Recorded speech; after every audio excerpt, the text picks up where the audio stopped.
পথালি পাহাৰত দেওবাৰে অসমবাসীৰ হিয়াৰ আমঠু জুবিন গাৰ্গৰ ৰাজহুৱা আদ্যশ্ৰাদ্ধ অনুষ্ঠিত কৰে।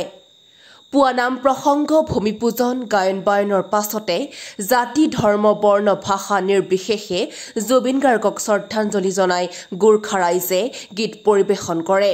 সন্ধিয়া 6 বজাত উপস্থিত 5 শতাধিক ৰাইজে হাতে হাতে মমবাতি লৈ জুবিনদাৰ কালজয়ী গীত মায়াবিনী পৰিৱেশন কৰিয়ে চকুত চকুলো লৈ উক্ত মায়াবিনী গীত পৰিৱেশনৰ পাছতেই কেইবাগৰাকীও কণ্ঠশিল্পীয়ে প্ৰিয় শিল্পীগৰাকীৰ গীতসমূহ পৰিৱেশন কৰি আদ্যশ্ৰাদ্ধ আৰু শ্ৰদ্ধাঞ্জলি অনুষ্ঠানভাগ সজীৱ কৰি তোলে।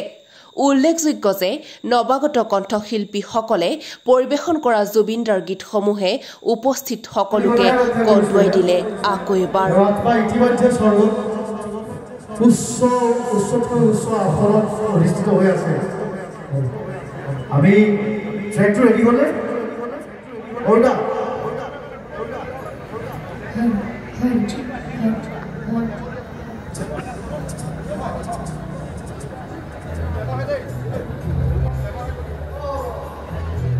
Pero démosle, vamos a ir eso.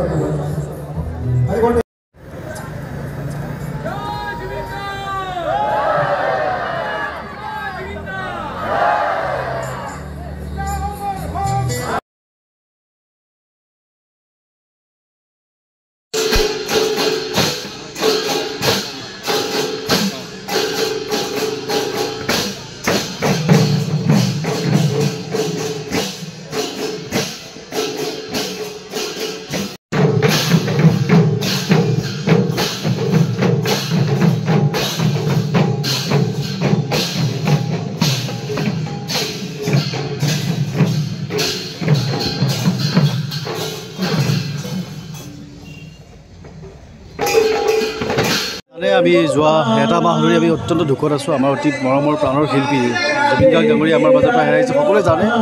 ঠিক তেনেকৈ আমাৰ পথালি পাহাৰবাসীয়েও নিয়মান হৈ আছে, কিন্তু আজি তেখেতৰ আত্মাৰ সদ্গতিৰ উদ্দেশ্যে আজি এই মাহকৰ মূৰত এমহীয়া তেওঁ আদ্যশ্ৰাদ্ধভাগী আমি আয়োজন কৰিছোঁ। আৰু সেই উদ্দেশ্যে ৰাতিপুৱাৰ পৰা আমি বিভিন্ন কাৰ্যসূচী ৰাখিছোঁ। পুৱা নাম প্ৰসংগ হৈছে, প্ৰায় 2 শতাধিক ভকত বৈষ্ণৱ এই অঞ্চলৰ তেখেতসকলৰ দ্বাৰা নাম প্ৰসংগ হৈছে। তাৰপিছত আমি 52 যোৰা গায়ন বায়নেৰে দেৱবাদ্যই পৰিৱেশন কৰিছোঁ। গায়ন বায়ন তেখেতৰ আত্মাৰ চিৰশান্তিৰ উদ্দেশ্যে। আৰু লগতে আমি বৃহত্তৰ পথালি পাহাৰবাসী একত্ৰিত হৈ পেলাই জুবিন গাৰ্গদেৱৰ এটি সম্পূৰ্ণ প্ৰতিমূৰ্তি নিৰ্মাণৰ আমি সিদ্ধান্ত গ্ৰহণ কৰিছোঁ। সেই মৰ্মে আজি ইয়াতে ভূমি পূজন কৰা হ'ল আৰু আমি পৰৱৰ্তী পৰ্যায়ত জুবিন গাৰ্গ ডাঙৰীয়াৰ চিতাভস্ম অনাৰ ব্যৱস্থা কৰিছোঁ পথালি পাহাৰলৈ। আৰু তাৰপিছত আমি সমূহ ৰাইজৰ সহায় সহযোগিতাৰে আমি এটি বিশাল প্ৰতিমূৰ্তি আমি নিৰ্মাণ কৰিম। আৰু এই ক্ষেত্ৰত আমি সকলোৰে সহায় সহযোগিতা কামনা কৰিছোঁ। ধন্যবাদ।